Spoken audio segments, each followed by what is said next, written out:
Peace and blessings, and welcome back to the Heritage Hip Hop Podcast, where we bring you your future favorite artists today.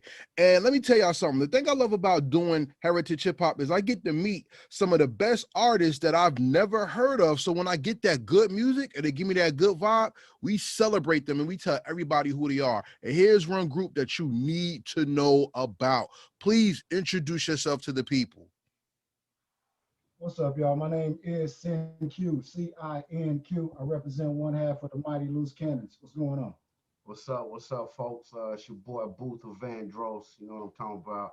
And I represent the other half of Loose Cannons, you know what I'm saying? Dallas, Texas, what's up?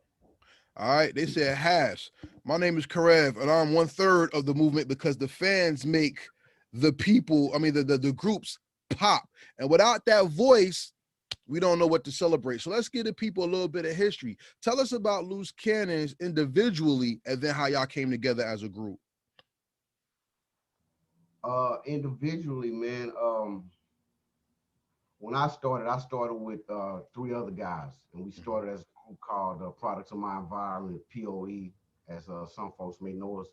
And from there, man, we did that for about, a couple years, and we split up. One of my brothers connected with another one of my brothers. And actually, man, what they did was they left Dallas and went to Oakland, California, and got a record deal on C-No Records / Ruthless. C-No Records, if a lot of you don't know, it's the same label as Drew Down and the Loonies. So, while they were there, they brought us up there with them. I was with Loose Cannons. The Loose Cannons was another group with me and another guy before it was me and this dude. And some incidents happened, and my man had to leave, come back to Dallas. So at that time, I was just, stuck out as a solo artist. He was already a solo artist, and I said, hey man, let's keep Loose Cannons going. You know what I'm saying, for the sake of. And that was in like '97, bro. And we've been rocking ever since. Yeah. All right, Cin-Q, you still got a part of a story. Let me hear your side of it. Yeah, man, I was doing my solo thing, rapping with my cousin Gino Boss, just a young dude coming up, and I just jumped on the bus with him as a solo artist headed to California, not knowing what to expect. I didn't even think leaving California that I would be a part of a group. But like you said, certain things transpired and an opportunity presented itself to me to bring what I wanted to bring to the table for the group. And I did that. And that was 97, 98, and we've been rocking ever since. Yes, sir. See, most times when people interview artists, they ask y'all the same lame questions.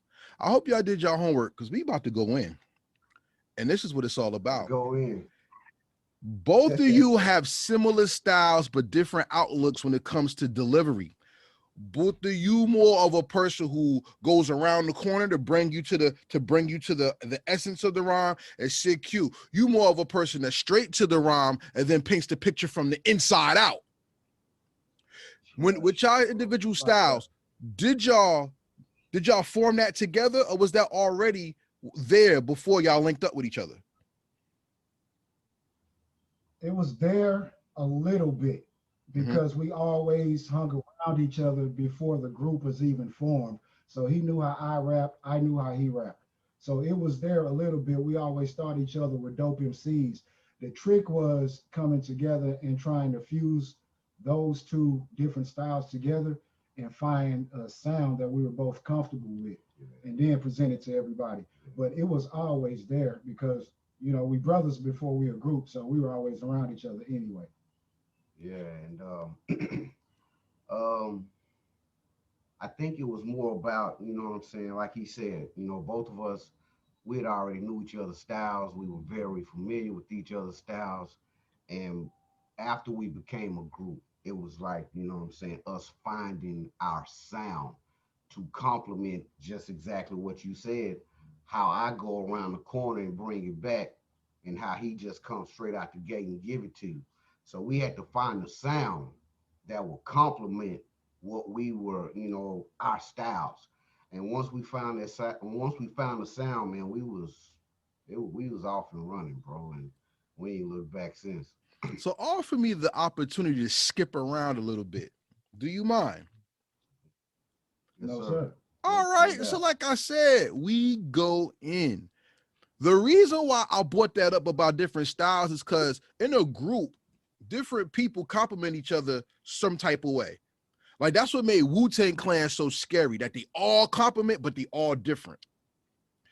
But in a two-man, it's very uniform because it's only two of you to bounce off of, and then people can kind of measure you out. You know what I'm saying? Hmm. I want to go into one song that you had that really made me listen to y'all for about a good 5 minutes straight. And that was the Boo versus Sin battle rap. Where we take the kid and play, movie joint.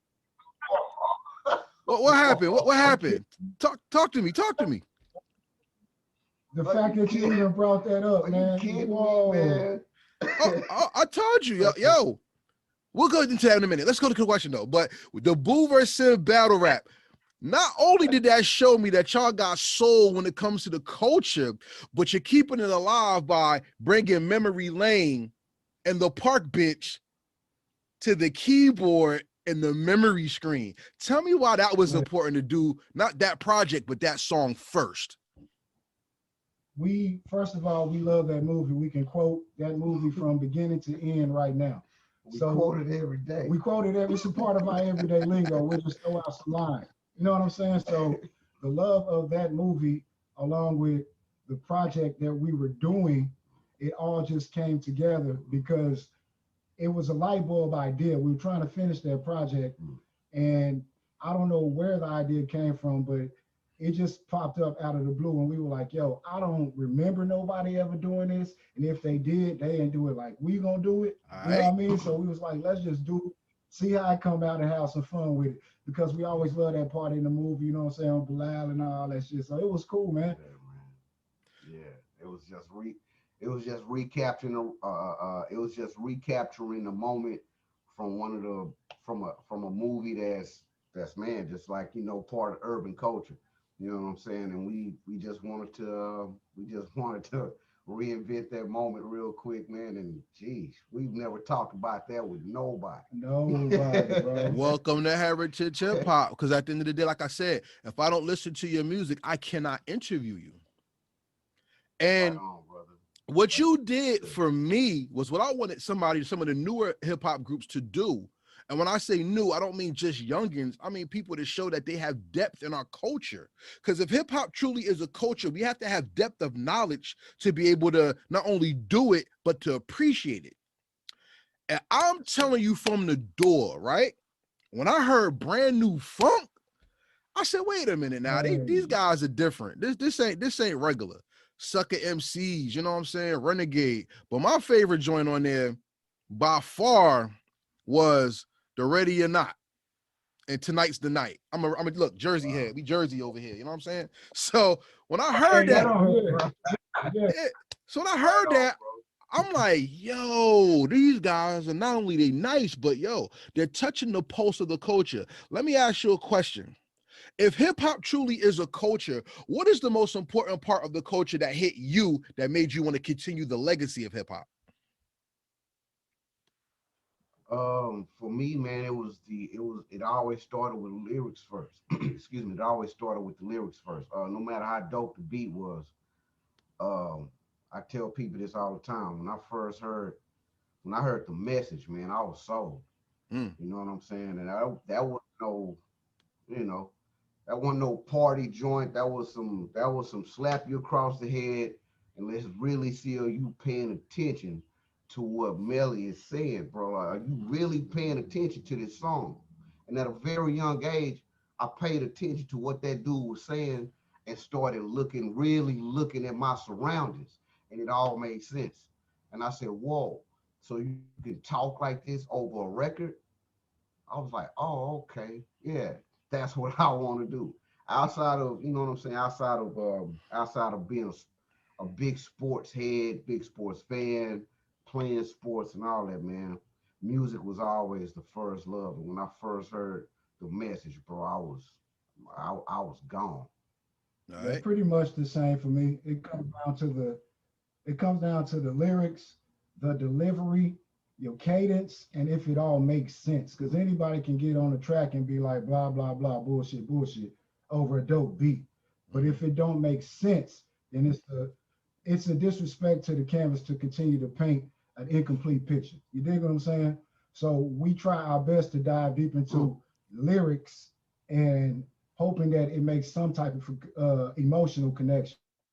Yes, I don't sir. care if it pisses you off, it gets you hype, it makes you want to do something. Yes, You know sir. what I mean? Make some type of connection through what you're trying to get across. See, that's what makes hip hop different than most genres, is because our genre of expression is an amalgamation of everything put together. Because the message followed the same critique as Cloud9 from the Temptations, right? Mm, And then mm. if you want to go one step further, when Motown started going street, because everybody doesn't talk about that. When Motown started going street, that's when a lot of people from the hood say, okay, I could sing about this. It don't have to be about love all day. Because the most rowdiest, raunchiest R&B song I ever heard is "First You Buy Yourself a Shotgun Now." Then you know what I'm saying? You ain't making love to a shotgun. You about to plug somebody. You know what I'm saying? So reality came into the music, and then it came into a form of expression where not only did you have to be representative of yourself, you had to be representative of where you come from. How does Loose Cannons Right. embody that Texas sound? And how does Loose Cannons become globally and represent that hip hop sound just the same? Well, we didn't get it wasn't in Texas. It wasn't in Dallas, Texas, where we were actually looked upon as a rap. I mean, we didn't get discovered here, Okay. so to speak. Okay. We we went to Oakland, California. When we got to Oakland, California, that's when we first started officially even recording music like that. You know what Okay. I'm saying? So I always give props to the Bay Area. And I say that because the Bay Area is such a diverse and cultured place, man. There are so many of our favorites that come right out of that small little space. Okay. Oakland is not very big at all, but the Bay Area is not that big, but it's there's a lot of history and culture that comes from that place, man. So what we did was we brought that back to Dallas and we cultivated. That's what we used to cultivate our sound for Dallas. And once we were able to cultivate that, you know what I'm saying, tie all the loose ends together, and not only lyrically, because there's two different styles, you know what I'm saying, from the Bay to the South, and there's two different sounds from the Bay to the South. So we had to intertwine all of that, man. And it took people a while to really get that, but you know what I'm saying? That was the sacrifice we had to make. We had to let you know that we've been somewhere else. And where we've been is you know what I'm saying? Like I said, we was in the Bay in one of the most glorious eras of hip hop, man. With you know what I'm saying, with Souls of Mischief to Too Short to E40 to I mean it was bonkers, bro. And we got to immerse ourselves in that whole culture, man. And once we were able to soak all it in and we came back home with it, then that's when it was time to start churning the pot, you know what I'm saying? And making that, smoothing it out and giving folks that butter. Yeah. See, in the history of hip hop, there's only two, no, there's three. There's three destinations I've been told where you got to prove yourself. That's Newark, New Jersey. Once again, shout out to Brick City. We up in here. Shout out to Jersey. 2, the Bay, and 3, Detroit. And you're one of the type of groups I would love to bring out here because Love. y'all bring a certain element that hip hop is missing today. Guess what that element is? Because I know you hear it a lot. So That's right. Because hip hop today has no soul. Everything's just. And if you remember the old Wu-Tang on lyric, the deaf and dumb are intrigued by the drum. It's Yes, just sir. this. It's just this. And if you just do this, Pac said, let's really listen to you. Let's look at what you're listening to, because this is an agreement. Do you really agree with what they're saying? And when I listen to y'all, I'm agreeing to what y'all saying because it's soul in depth, not just soul in sound. Yeah, Right on. yeah. Appreciate Doing it to death is the marquee project I've heard from y'all first. Jeez. Because doing it, hold on for 1 second. Jeez. Doing it to death is the marquee sound for me, because shout out to KP as producing the project. And KP has serious bones in the game. So when I hear songs like It's On, My God, or Amazing, I'm like, yo, this group got some, they got some weapons. Y'all not somebody who just rapping and yo, I'm cool because I can rap. Yo, I got a little bit of skill and I could put words together. Y'all are, do you feel me? Because if you feel me, not only do you hear me, but you understand me. Correct. I want to ask y'all from a biblical term. Solomon asked for knowledge, wisdom, and understanding, and God blessed him with the longevity of life. As an MC, if you have knowledge, wisdom, and understanding, you have longevity of a career. How do you display knowledge, wisdom, and understanding in your music and in your platform? By not being something we're not trying to be. Before we do anything, we make sure that we want to do it, we're not forced to do it, and it's coming from our heart. We never have forced a project. We've never put a timeline on a project. We've never faked a funk on a project. We've never begged anybody to help us do a project, because we all wanted it to come from within. We wanted it to come from emotion. Everything we do is based off emotion. We grew up on Tupac. We grew up on church. You know what I'm saying? So it's all embedded in us to bring that out. And it's not something that we can even control, because it's part of our nature as men. You know what I'm saying? So when we present ourselves in interviews, on stage, or on a record, that's what you're going to get. You're going to get a full array of emotion, from happy to sad to activism to whatever. You know what I mean? And we try our best to present that all the time. Yes, and you also, man, I think something that's carried us a long way is that we respect the culture. You know what I'm saying? We've never disrespected the culture. We respect the culture. We respect the folks that are in the culture, that participate in the culture. Like even if what you're doing is not our cup of tea, we still respect your offering to the culture, because that in itself takes something that takes something within you to do. Everybody doesn't even have the courage um, to immerse themselves in the culture like that. They may love it, but they don't know how to immerse themselves in it. And a lot of them that do immerse themselves in it, very um, unconsciously disrespectful to the culture. So I think that, man, being respectful of the game, being respectful of the culture, man, that's supreme knowledge, wisdom, and understanding for us, man. You know what I'm saying? Because all of that makes us respect what we're doing, and the part of this genre of music that we're in. Okay, but there's something deeper than that.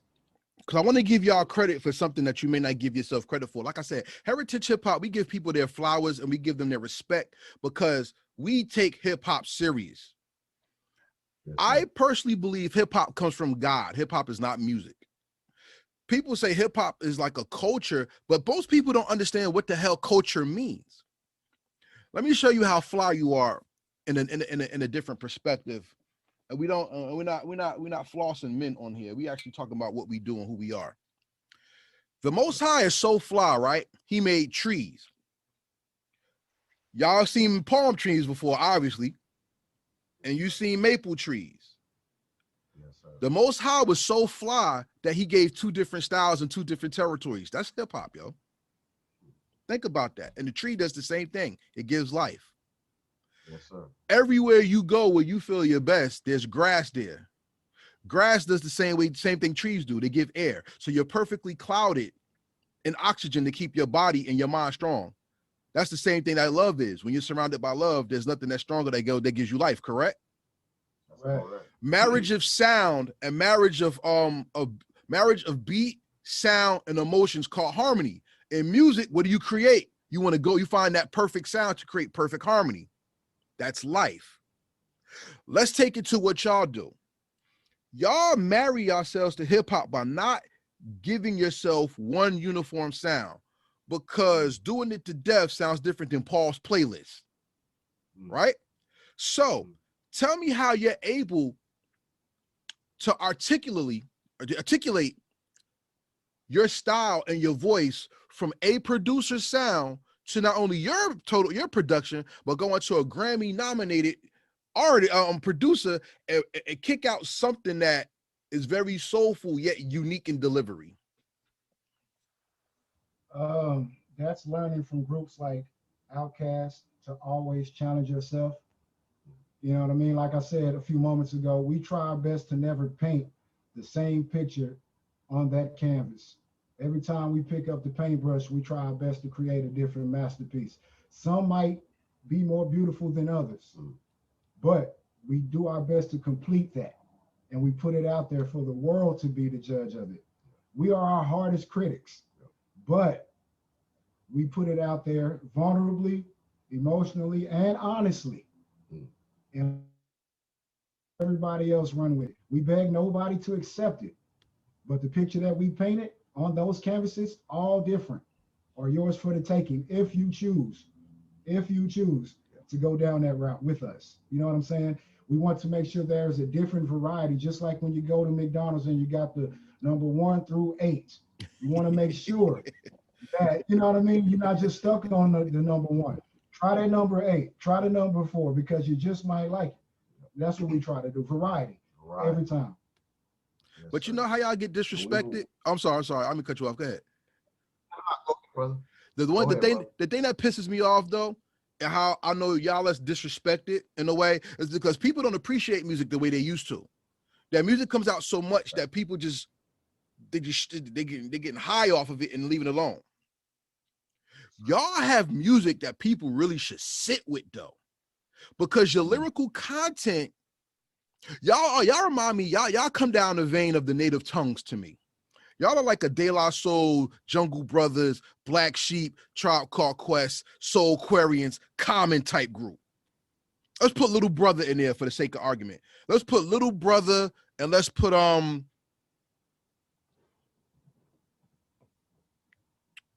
Pac Div in there too. Shout out to the West Coast. That's my fault. I love Pac Div. You know, I'm a fat boy. That was my joint. You know what I'm saying? So, like I'm saying, those are groups where nobody's trying to be super lyrical, miracle, whatever, but they're giving you the emotion of the beat and the sincerity of the heart of the MC. What's more important to you, to be listened to or to be heard?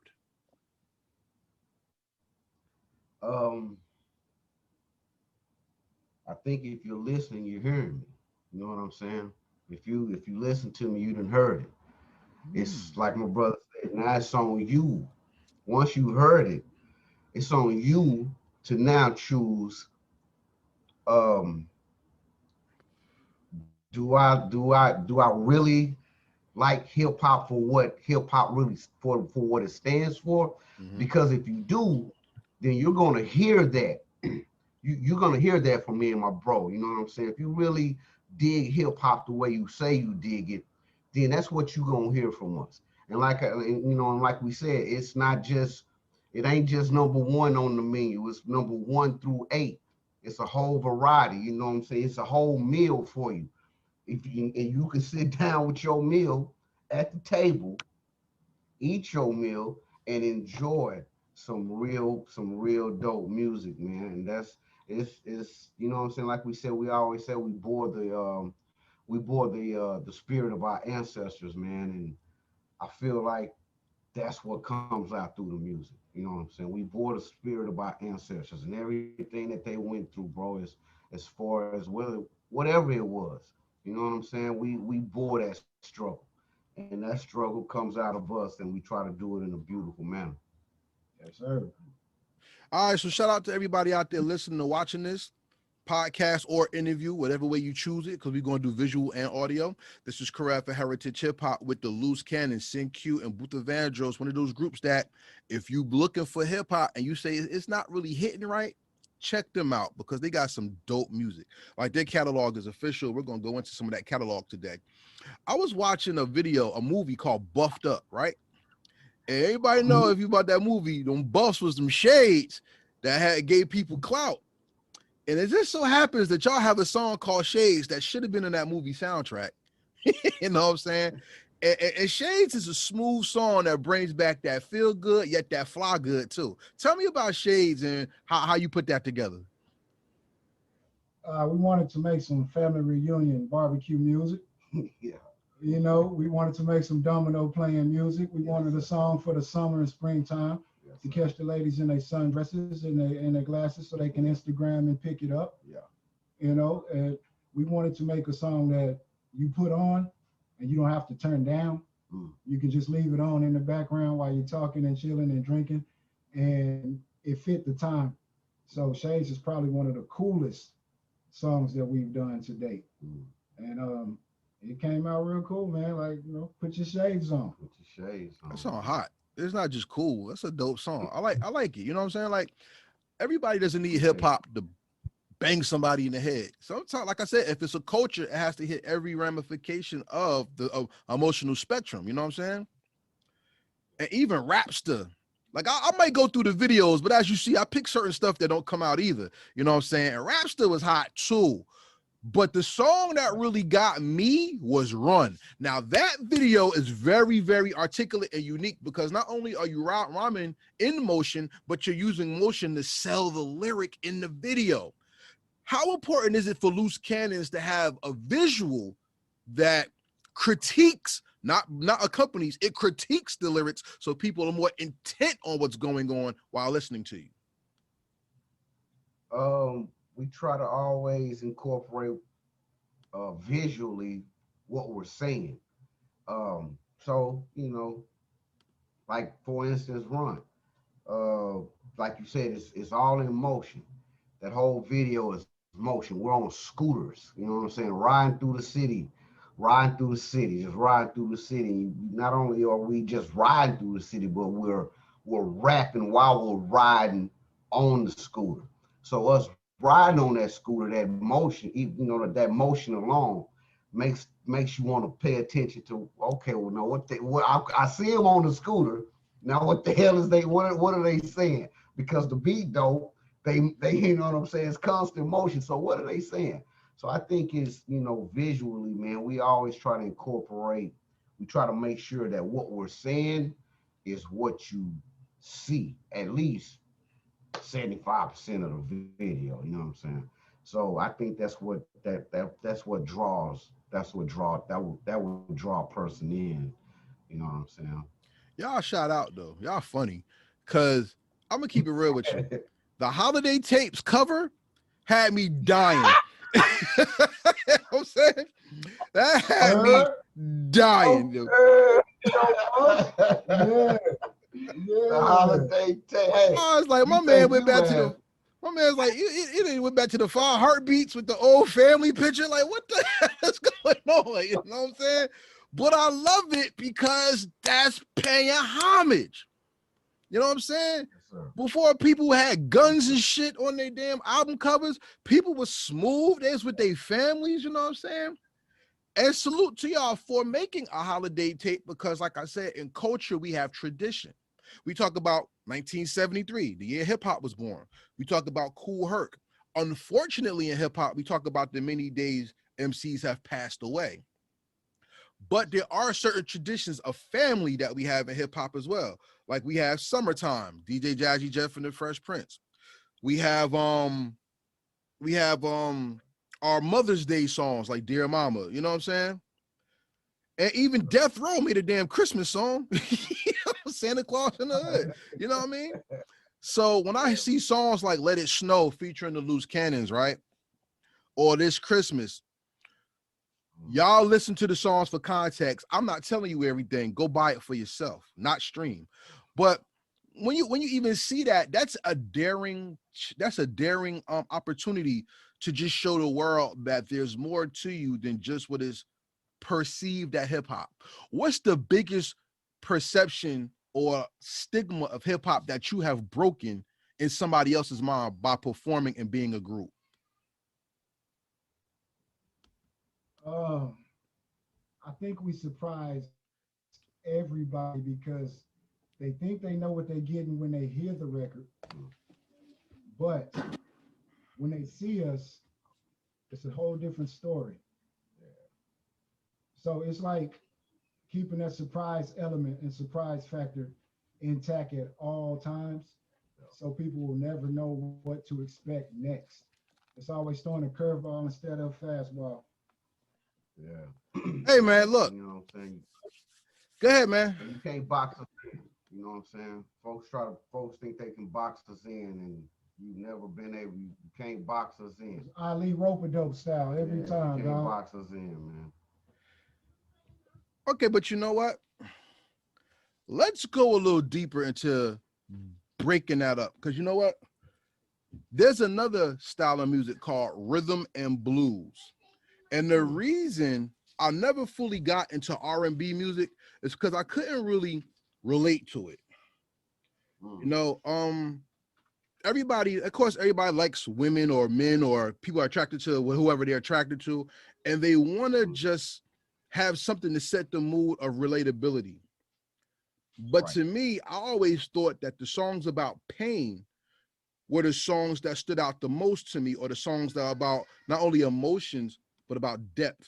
Like one of my favorite R&B songs of all time is Jackson 5, Looking Through the Windows, because Michael Jackson as a kid poured his soul into the microphone. When I listened to Breakups and Makeups, Poison was a song that really made me go, that's a little different.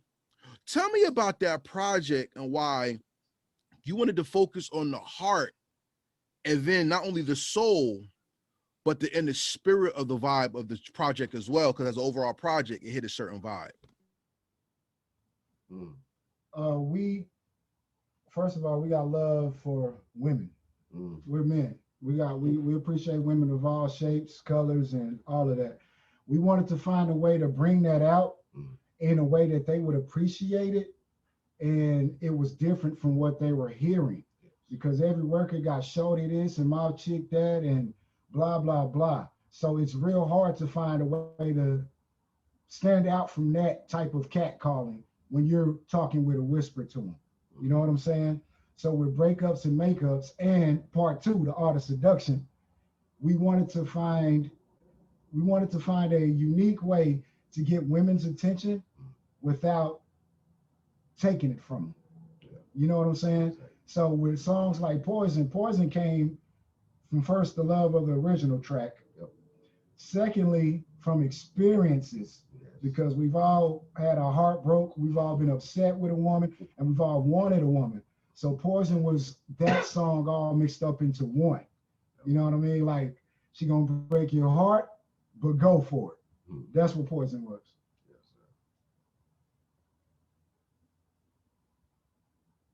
You know what? I'm a little confused now. Because when we talk about even that, you kind of came back to that sentiment in a different way on Encore, on the Marquee Encore edition. Tell me about that song and what were you reestablishing based off of what you just said? What song is it, brother? Encore for Encore? Yeah, Encore from the Marquee edition. Like, talk about that Encore track.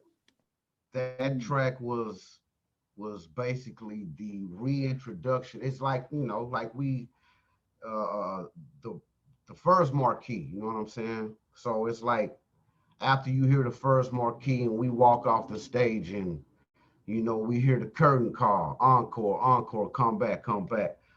Well, coming back to the stage, we know we got to give you, because initially what we was about to do with that was just go back and remix some of the songs and keep.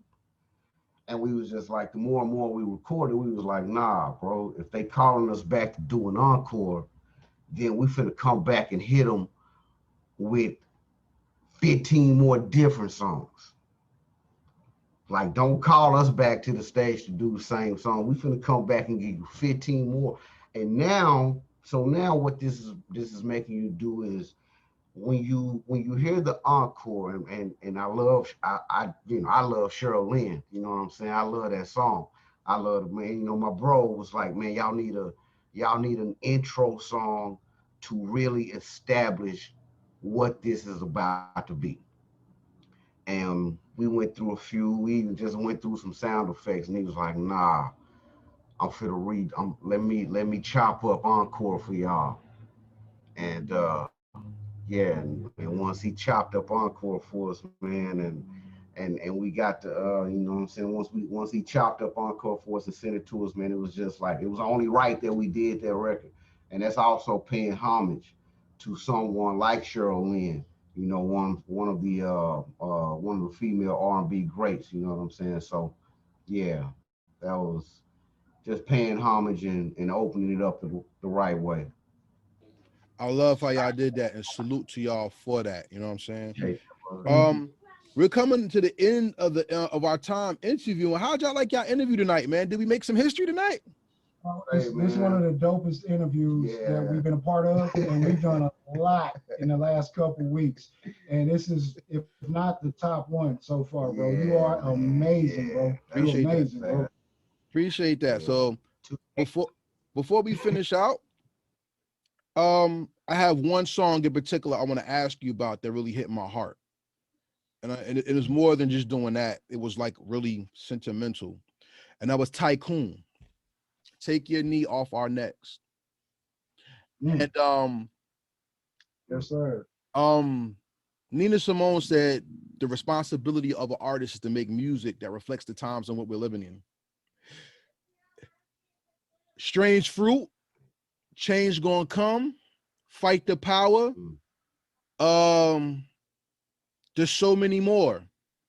And this song, and there's so many songs that reflect hatred, jealousy, envy, pride, prejudice, racism, sexism, that it seems like those songs always have a time to be made and a time to be heard because we live through so much anguish.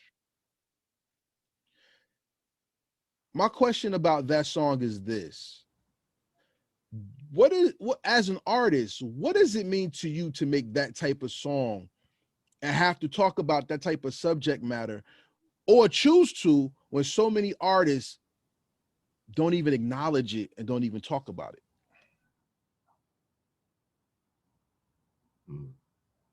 Uh, when we first got that track, man, salute to our brother DJ Junebug, who he sent us that track last year, right around the time of the George Floyd incident, and he said, "I got this idea." He said, "I want the voices of the people." He said, "I want the voice of someone that's watching the riots." He said, "I want the voice of someone that is actually in the riot." And he said, "I want the voice of the police." And I was like, whoa. So when he sent the track, kind of all made sense. When we listened to it, kind of all made sense, man. And um, so I take the role of the person that's watching the riot. My brother takes the role of the person that's in the riot, and our brother, so for King Hot, he comes in and he plays the role of the police that probably gives it the most, that probably is the part of the song that makes the hair stand up on your skin. You know what I'm saying? That third verse. And we've always made music like that, man. So it wasn't hard for us to do. You know what I'm saying? You got to dig deep. If you dig deep and dig through the catalog, you'll know that was that type of song was our roots. That's what we came from. That's what we used to. I ain't gonna say used to do, but that's what we used to be real heavy on. You know what I'm saying? So making a song like that wasn't an issue, wasn't a problem. But yeah, we felt like as being as the artists that we are, yeah, we deserve, you deserve, the people deserve for us to put out, they deserve to hear from us in that manner during that time. You know what I'm saying? During these times. Yeah, you need to, you know what I'm saying? We're gonna make sure that you hear from us. We're gonna let you, yeah, we might be partying and all that, but at the same time, we'll never not acknowledge what is going on presently in our lives, man. And that's, you know what I'm saying, that's just from the heart, man. I wanted to bring my grandson on the camera so you can see him, because this is who I'm going to play your music for as he gets older. Yes, sir. And because you have music that I can give to another generation, that's very important. Because a lot of people, I don't want to play songs about getting shot or getting killed or having sex only to, or, you know, stuff like that to him while he's in the car. So I wanted to show you what y'all are giving me so I can give to him. And that's very important to me. Say hi. Hi. What's up, little man? Wait. Say bye-bye. What's up, bro? Bye-bye. All right, go. Get it, beat My it. little Go. See, he wanted to meet y'all so bad. So I'll put him on camera. That's the first time I ever had him on an interview, y'all. To be real with you. And the song that he liked Run, because he was watching them videos. You know what I'm saying? So with that being said, everybody, Loose Cannons makes forever music. It's not just music that you play for the now. You can vibe off it, you can learn from it, you can love to it, you could party to it, but most importantly, you can learn from it as well. So before we get out of here, give everybody your social media handles so they can look you up.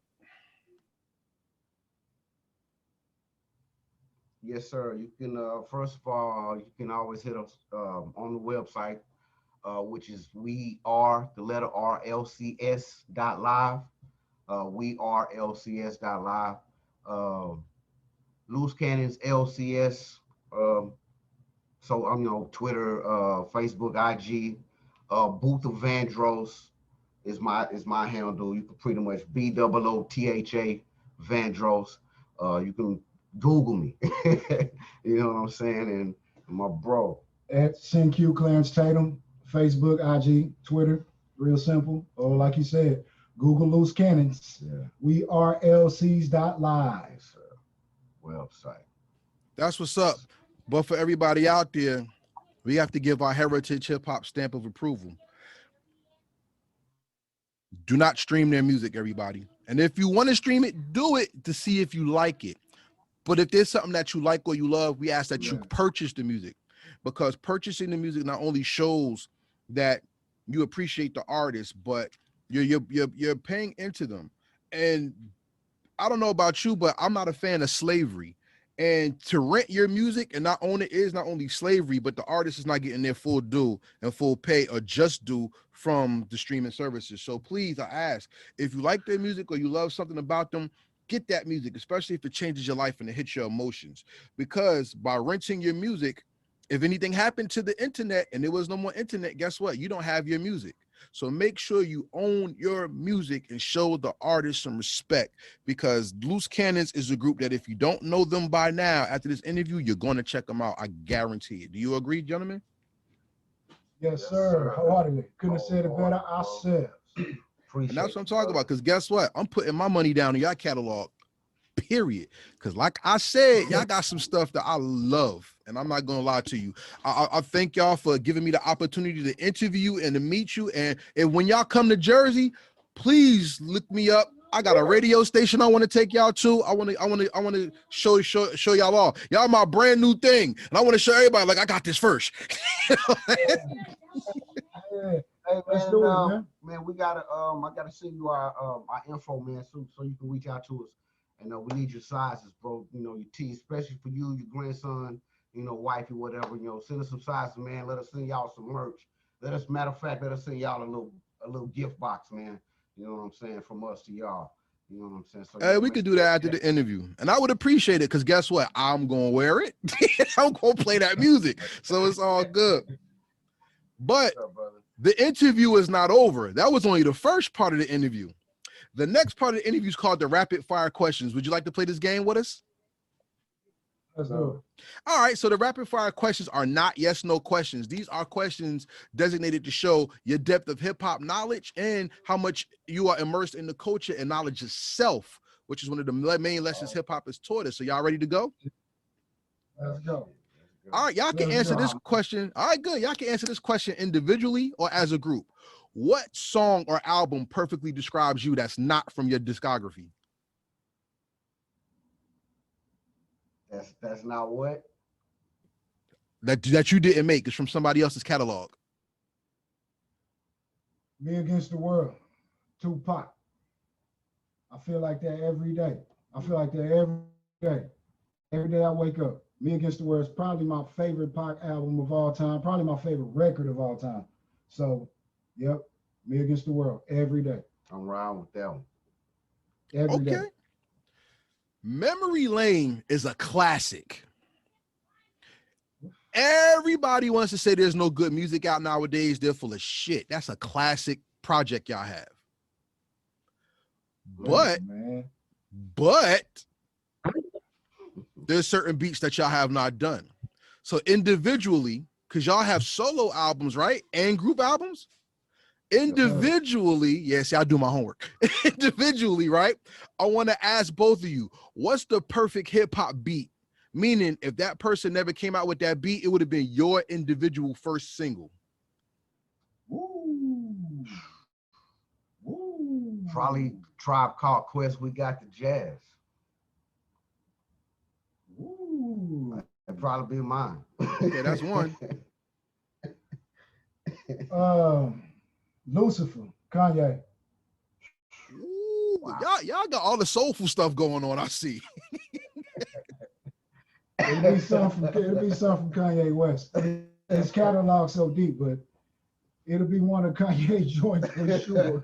Okay. Somebody have to come up off of. As a group that patterns yourself over reevaluating and on reinventing, there's certain producers I dream of you to work with. If you had your dream album as a group, one producer, who would produce your entire project?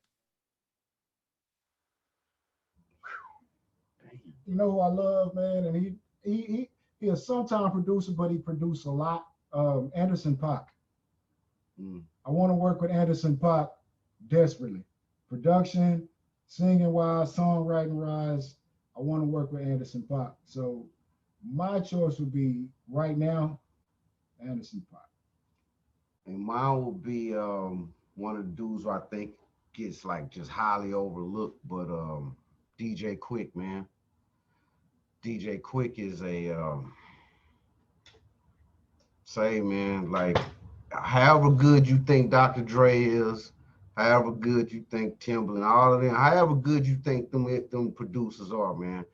Say, man, DJ Quick is like standard. You know what I'm saying? Like that dude plays almost everything that he almost every instrument that he uses, man.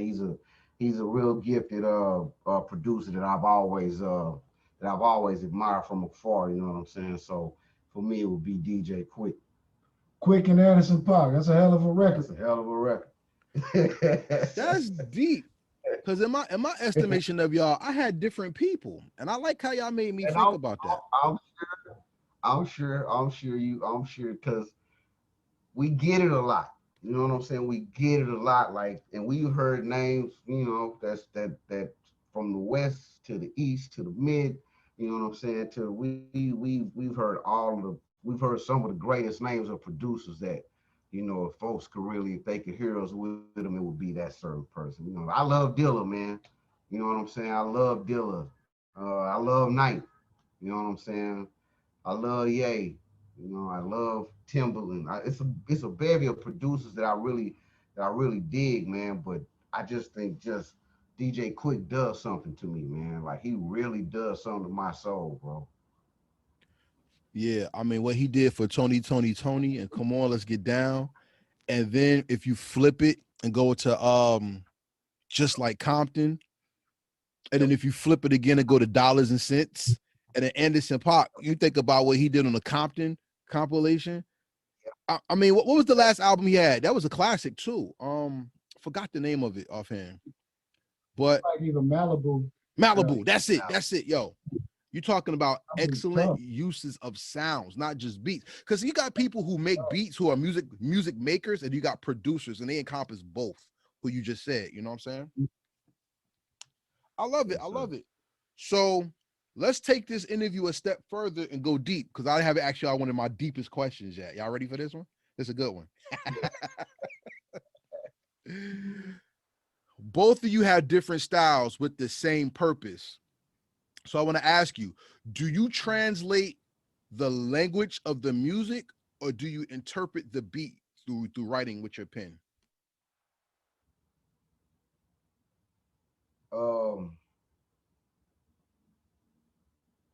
I let the beat soak in, right? So once I let the beat soak in, I start writing off strictly, it might be strictly emotion. And I'll get to a certain spot and I may stop and I'll be like, okay, let me hear how that really sounds. So now I'm taking the emotions and I'm seeing if it matches really, if it's matching the intensity of the music, of the sound, of the beat. You know what I'm saying? Is it leveling itself out, or the words leveling themselves out with the backdrop, which is the music. So I would say, you know what I'm saying, it's a combo of both. It's just a matter of first it always starts with the track. So soon as I get soon as I get that pep in my step and I hear that track, you know what I'm saying, sometimes we can hear a track and we'll be like, yeah, but what we'll do is we make sure we go and complement that track with the lyrics. And if the track is not standing out, then we're going to make the lyrics stand out. So either way, you know what I'm saying? I hope you can get a combination of both. But if we get a beat that folks may think like, well, what we're going to make sure we do over that is we're going to make sure that the lyrics stand out. So, you know what I'm saying? It's kind of both, you know what I'm saying? It's kind of a 50-50 thing with that one. Yeah, I'll play it both ways sometimes because I'll just write without a beat. I'll just write, you know what I mean, and have verses ready to go just in case that beat comes along. Yeah. And I'm like, oh, I got something for that. Hit record. Yeah. You know what I mean? So I play it both ways a lot just so I can stay ready. Yeah. And sometimes I will come from scratch. Even if I have a verse ready for that beat, I might still come from scratch because that's what the beat is telling me to do. So it all depends on that moment and what the atmosphere is like. Yes, sir. Yeah. We have 3 more questions and then we're gonna close out the interview. Whether we go from classic revivals to the elephant music types of stuff, I just want to ask you a question. As a group and you're doing solo projects, how do y'all keep each other on y'all toes? What impresses you about your partner and makes you a better MC? He got some of my favorite hip hop verses of all time. I actually think, far as bars go, he's a better rapper than me. He has better bars than I do, and I appreciate that. You know what I mean? I think mine comes from delivery, voice, and cadence. That's what my strength is. But my brother is my favorite bar rapper. So because of that, I like to compliment him on that, and I try my best to not slip below where I put the pedestal that I put him on. You know what I mean? So it's like you see Michael Jordan and Steph Curry in the gym, you might want to get your ass in the gym too, just in case, just to stay ready, because you never know. And man, I've always, you know what I'm saying, I've always said that, like, he's just one of my favorite MCs. Like, I don't care what level of the game we talking about. He's just one of my favorite MCs. Even if we won together and I just heard the dude, you know what I'm saying? Because that's kind of how it started. You know what I'm saying? I just heard him. I was like, damn, this dude can, you know what I'm saying? It really takes a special one that can put the words together and pin them. You know what I'm saying? And bring it to life like he does, man. Like I said, he's, like we, we keep each other on our toes, bro. You know what I'm saying? You know, iron sharpens iron. So that's what it's always been between us. You know, and plus we come from a lion's den, man. When it comes to MCs, we come from a lion's den. So we've always been battle tested, and you know what I'm saying. It's off each other, man. The energy flows off one another. Before I go to the last two questions, I want to tell you, Sin, don't sleep on yourself. You heard me? You Don't heard? don't sleep on yourself, cause let me go back to my notes. Give me a second. Um, please don't sleep on yourself, because conversation piece, y'all had something. That was me. That was me solo. Oh, okay. So I'm wrong. Let me give it back to my notes. I got That something was wrong. a conversation piece with me solo, and Sin at that time I had think it was Rhyme and Reason. probably Rhyme and Reason. Yeah, Not sure. yeah. Yeah, I got the wrong song. Apologize. It was Lost My Soul. Pardon me. What was the name of the Lost song? My Soul. Lost My Soul. Lost Don't My Soul. Yeah. don't sleep on yourself, because a bar isn't just what you say, it's also the feeling of it. That's what made Biggie and Pac so special. Because think about this. Think about this. When we think about Tupac, right? Give me a second.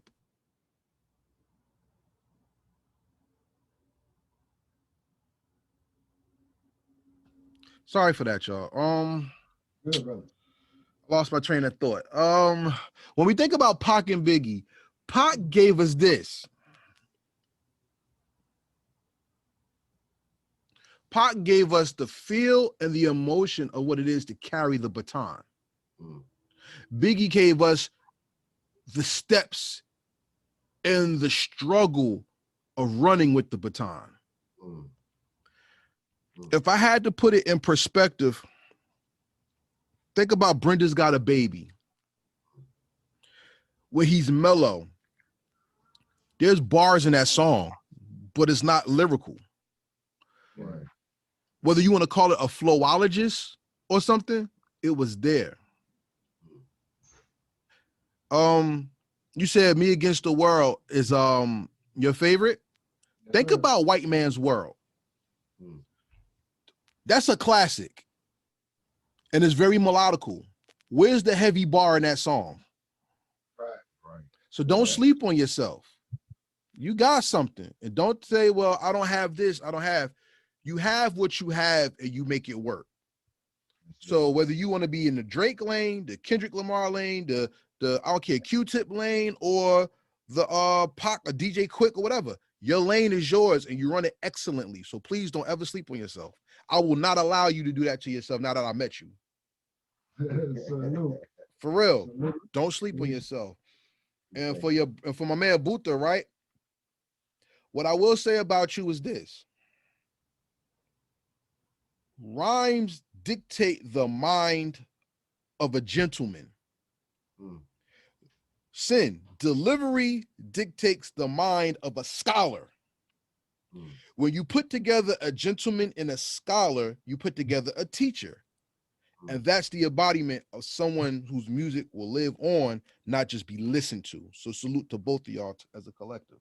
Thank you, brother. Thank you. I told you we go deep over here. We don't play. I love it. I love it, dog. All right. So second to last question.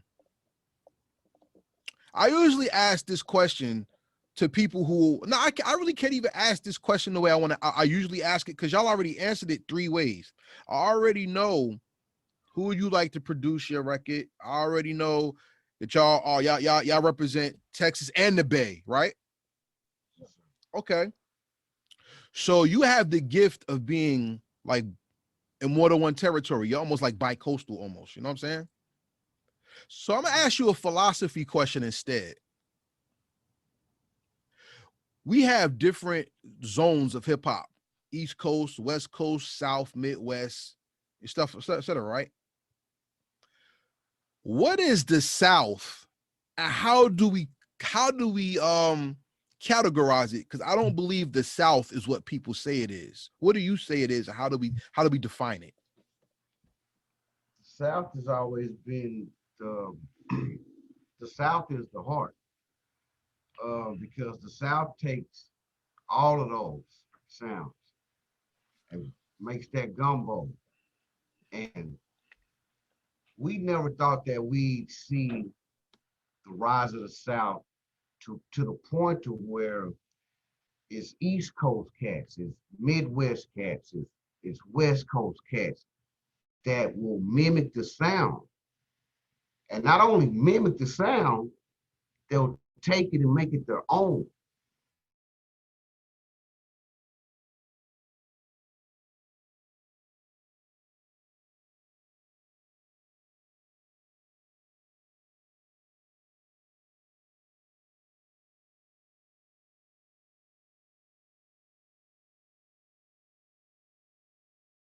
That gave us more, arguably one of the greatest, but he's still in his own right one of the greatest. Andre 3000, CeeLo Green, 8 Ball, um, you may not, Lil Wayne. It's a plethora of guys who went to the East Coast, who went to the West Coast, who went to the Midwest, and everywhere anybody from the South has went, we had to prove ourselves because we was always them country boys. That's all we was looking at, was country boys. So everywhere we went, we had to prove ourselves, and that always had us battle tested. That never put us in a comfort zone. The South has never been in the comfort zone. But now that pretty much everything you hear stems from the South, we're slowly but surely getting back to the East Coast, getting back on this gritty. You know what I'm saying? With groups like Griselda, Kendrick Lamar. Before him, we had, excuse me, God rest in peace, we had Nip. Snoop gonna always keep the West Coast elevated. So with, East Coast being able to stand on their own, in their, you know what I'm saying, still being able to stand on their own. But man, the South has been really has been the vessel of the game for probably over the last 20 years for sure. For sure. So it's the vessel, man. Everybody come down here. I gotta be real with you. Everybody be real in the South. Okay, I'm gonna be real with you. My understanding of the South changed when Pimp C said Florida is East Coast. That's what made me like, wow, because it is on the East Coast, but it is in the South. So it kind of bugged me out. But the thing is, where does the South start and where does it end? Because, I say, yeah, you're right, that part, because you got some folks in Florida who claim the South. Yeah, but then look, you got North Carolina, Virginia, that's South. But how far does the South go? Is the South from Virginia to Cali, because you got Southern California, or what? Like it's so deep, because the South is the home of the blues, the juke joint. South is the speakeasy. Even shout out to Chicago, who took that from gumbo, blues. Yo, come on, yo. Who don't know about the Sugar Shack? Come on, yo, talk to me. You know what I'm saying? And even if we talk about Dallas, y'all know for that Texas barbecue. Now, who don't know about, you know what I'm saying? Because look, there's one thing about Texas and other places. Texas barbecues, because they take their time to brine and go into the heart of the meal, so you get flavor in every bite. While other people roast their food and then put sauce on it. You know what I'm saying? So let's just be real with it. So thank you for answering that question. I appreciate it. Once again, this is Karev from Heritage Hip Hop with Loose Cannons, and we come to our final question. So, gentlemen, once again, it was a pleasure meeting you, talking to you. I pray that we do this again. You know what I'm saying? Heritage Hip Hop is not bougie. So you don't have to have a top 100 hit. Every time you come out with a new project, y'all can hit us and we'll do an interview again. You know what I'm saying? So you're connected with us from now on, and like I said, we celebrate the culture and we celebrate the people that make the culture great, and that includes you. All right. And we celebrate folks like you, bro, who get us out to the folks. You know what I'm saying? So we appreciate you, sir. Salute. So with that being said, this is the most important question of the first interview. Because guess what? I had over like 200 questions for y'all. So when y'all come back, it's mad questions y'all ain't get that y'all may get depending on how the album is. You know All right. so here we go. Here's the most important question of the first interview. There's going to be a hip hop Hall of Fame in the South, just like there is in the Bronx, New York in 2023, as they say they're making. And 500 years from now, Loose Cannons is going to have a plaque on the wall. And somebody's going to say, who's Loose Cannons? And they're going to push a red button and your hologram is going to come out and they're going to play songs from your catalog. And you're going to be reintroduced to communities, cultures, people for 500 years into the future and so on. So my most important question for you is, and y'all can answer this individually as well. What is the legacy you left behind that made the world better because you made hip hop music? In the words of Andre 3000, them boys earned them creams. We gave our all each and every time. You never had to wonder about it. You never had to question about a project, a performance, or an interview. When it's all said and done and you push that button, you can say, yep, that was well deserved because we didn't cut no corners. We didn't beg anybody for help or handouts. You know what I mean? We self-made men, God-fearing men. We run on faith. And hopefully, when it's all said and done, when you hit that button, you'll be able to hear all of that. Yes, sir.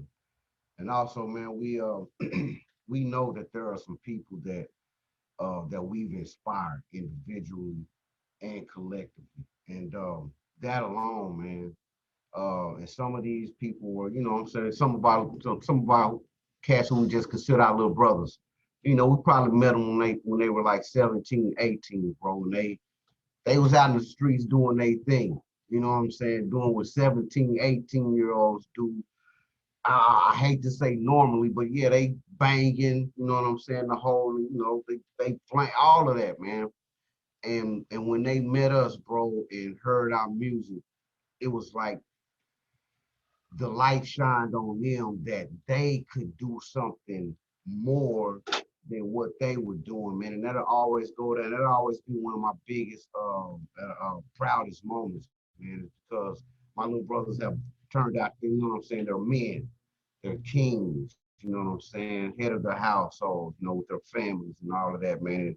If you'd have met them when they were 17, 18, and you thought like, yeah, another statistic, you know what I'm saying? But, you know, to know that we really touched some people, man, to know that we really honestly touched some people spiritually, mentally, physically, you know what I'm saying? That is, I think, that's the legacy that I'm cool with. I'm cool with knowing that our music touched and changed some people's lives. Well, with that being said, everybody, please go check out Loose Cannons music and make sure you see them on a live performance because I can't wait to see them live. Whether I come to Texas or y'all come to Jersey, look, y'all, I'm going to set up a radio interview from y'all as soon as y'all come out here. You know what I'm saying? Just let me know when y'all coming. A Squad Rebel Radio, salute to the family. You know what I'm saying? Heritage Hip Hop, baby. Thank you for having us, bro. It's been a pleasure. No, it was an honor. It was an honor. Because guess what? I'm buying music. Everybody like J. Cole today. I got Loose Cannons today. Y'all corny if you don't got Loose Cannons in your playlist. Y'all better get that. Y'all better get that. Go get you some. I'm telling you. And like I said, it was an honor. Everybody that's watching, remember, Heritage Hip Hop is more than music. We introduce you to your future favorite artists today, and we celebrate the soul, honor, and purpose. Because if we are God's heritage, and his heritage is hip hop, and these gentlemen are talking God to you, not just music. So with that being said, this is Karev, Heritage Hip Hop with Loose Cannons, and we out of here. We say peace, and we out. Be safe out there, everybody. Heritage Hip Hop, love y'all. Stay loose. Yes, sir.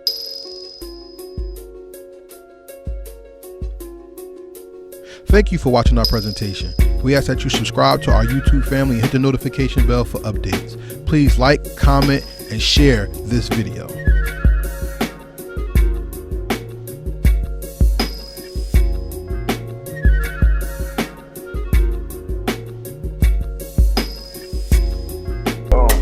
Real hip hop.